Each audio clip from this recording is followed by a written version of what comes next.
kalau suami, istri, dan bawa anak mau kuliah sambil kerja dan sang suaminya itu atau sang istrinya itu kerja full time, pas-pasan sih kalau sambil bawa anak ya.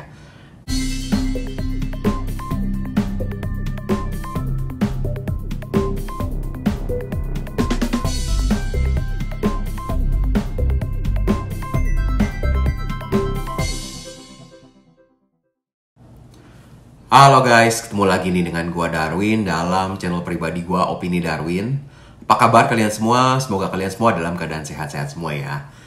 Dan dalam video kali ini gua akan menjawab pertanyaan dari salah satu subscriber berkaitan dengan biaya hidup nih ya. Kalau misalkan dia itu suami dan istri lalu membawa anak satu umurnya 12 tahun. Nah, salah satu keunggulannya ini kalau menurut gue itu ialah anaknya itu sudah umurnya 12 tahun.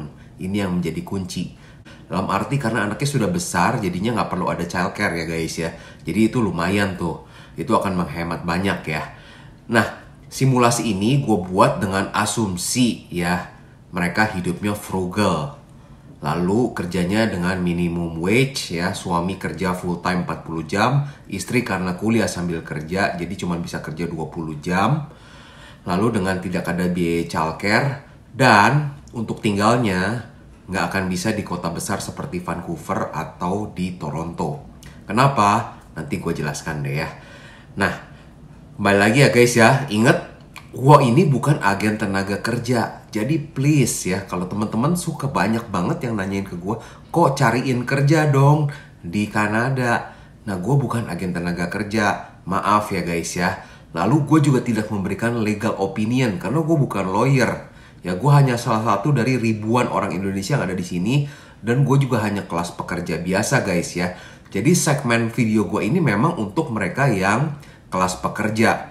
Gue bukan orang ataupun motivator yang sukses ya, yang mempunyai uang jutaan dolar di Kanada. Tapi gue hanya salah satu dari ordinary imigran dari Indonesia yang tinggal di sini ya guys ya.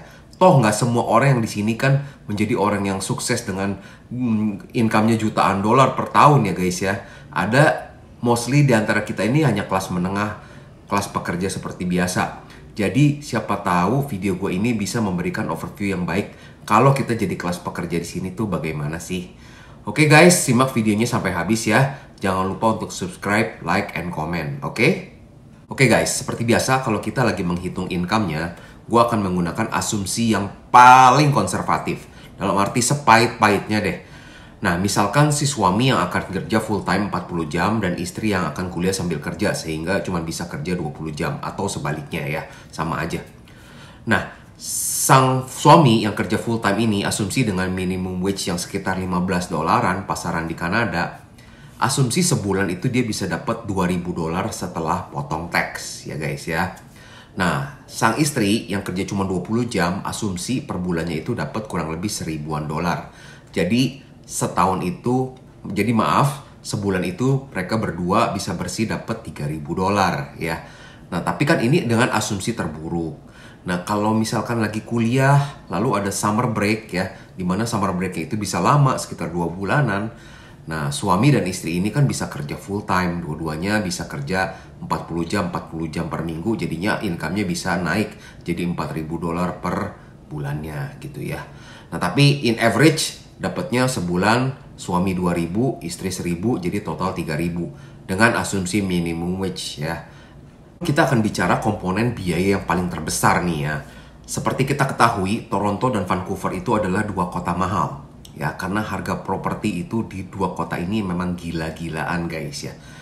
Nah, apalagi dengan suku bunga yang lagi naik banyak nih ya saat ini di awal 2023 ini, tentu saja semua pemilik properti pasti akan menaikkan harga sewanya untuk menutupi biaya mortgage-nya ya. Nah, jadinya biaya sewa itu naik banyak guys. Nah, karena ini pasangan suami istri bersama satu anak, tentu saja harus sewa yang 2 kamar. Nah, kalau sewa 2 kamar nih, kalau di GTA, di Greater Toronto Area itu, gua cek ya, itu sekitar 2.500 sampai dengan 3.000 dolar guys. Itu dengan lokasi yang biasa aja, nggak yang prime banget. Dan yang kedua mungkin kondisi kondonya juga yang standar-standar aja ya, nggak yang mewah gitu ya.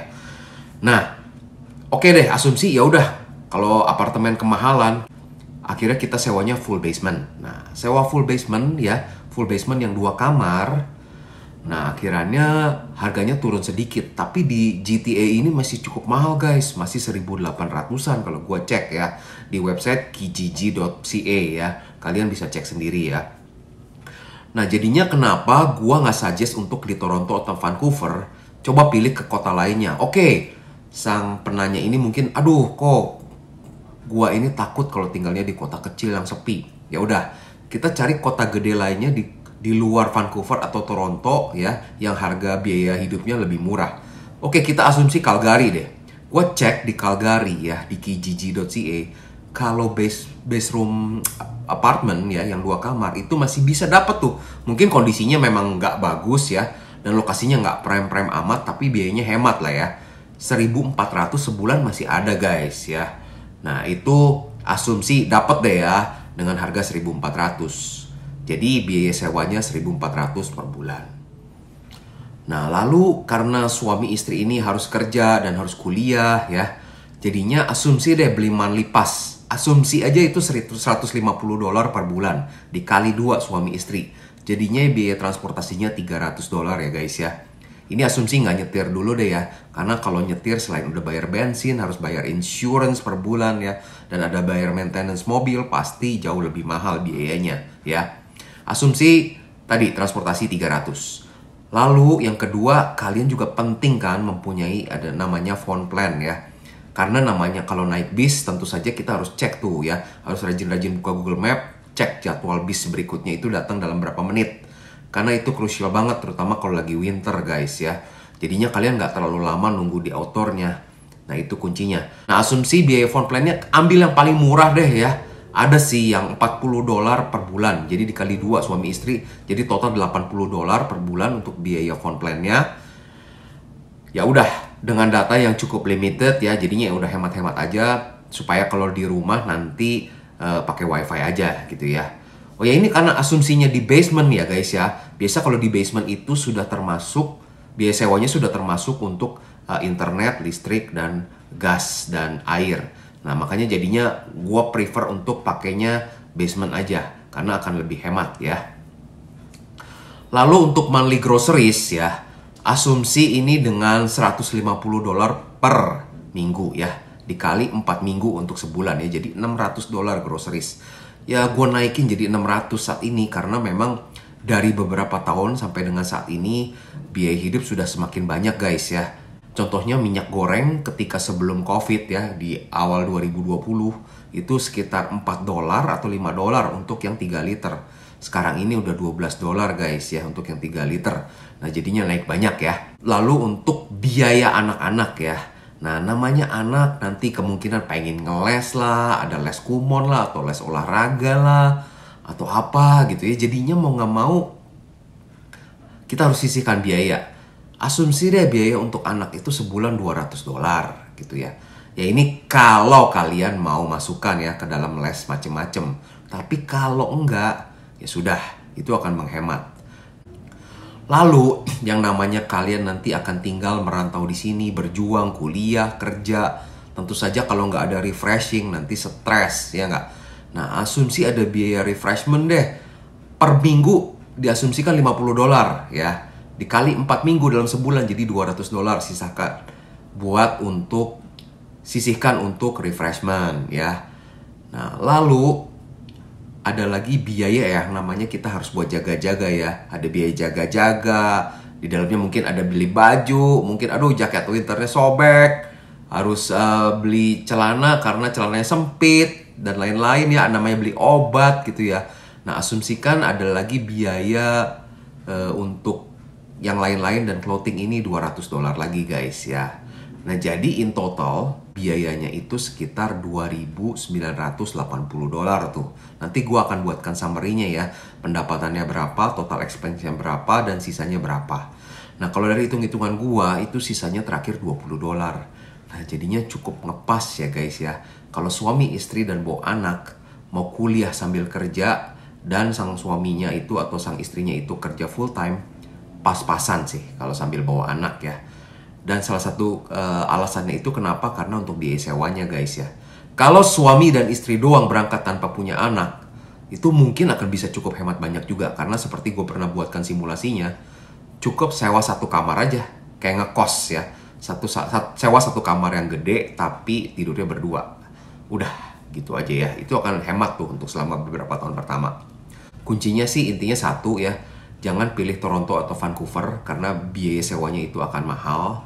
Lalu yang kedua, hiduplah dengan frugal ya. Karena kenapa? Ingat guys, kalian gak selamanya akan hidup dengan ngepas-pasan seperti ini. Begitu nanti kuliah selesai, lalu sudah bisa PGWP dan nanti udah dapet PR, tentu saja akan lebih lega ya. Karena kalian sudah mendapatkan PR, suami istri bisa kerja full time. Bahkan sang suami kalau mau kerjanya gila-gilaan, mau lebih dari 40 jam, mau 60 jam, 70 jam, di sini juga bebas gitu ya. Gimana menurut kalian? Masih ada nggak sih komponen biaya lain yang kira-kira harus ditambahkan atau dikurangkan? Dan juga jika menurut kalian video ini bermanfaat, jangan lupa ya untuk subscribe, like, and comment. Terima kasih sudah menonton video ini guys. Sampai jumpa di video berikutnya. Stay safe and stay healthy, oke? Bye!